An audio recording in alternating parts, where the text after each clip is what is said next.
Hello, Formula One fans all around the globe. Thank you for watching the program. You are in Paddock headquarters. We are on the summer break. We're talking all things Formula One here, dropping videos on the regular. Today, I want to talk about Checo Perez. Now, to me, I guess the big point of this video is this. I think he is really unfairly treated by a lot of the media and the press and the speculators. Now, despite the fact that he had a rough patch, there is a strong argument to be made for Checo staying exactly where he is.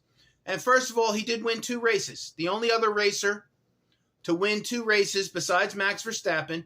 And Max is clearly in the zone. He's won with the car.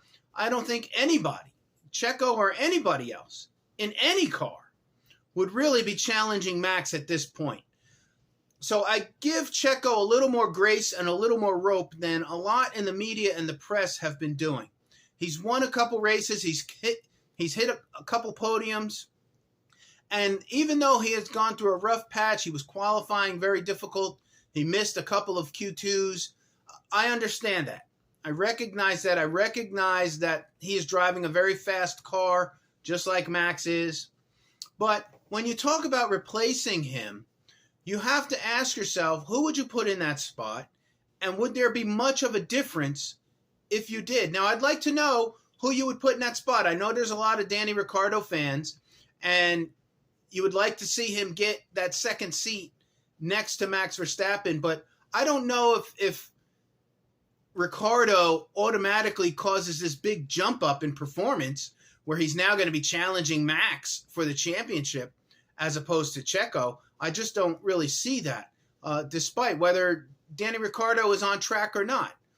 He's come back from a layoff, and he's competing with Yuki right now. So I don't know if he's the answer to what you would be looking for replacing Checo in his seat. I think there is a strong defense to leave Checo right where he is, work through his situation. He hit the podium second in the last race. Let's see what happens the second half of the year. He's got a lot of incredible, loyal fans from South America and around the globe. And he's a good racer. He is a good racer despite going through a difficult time.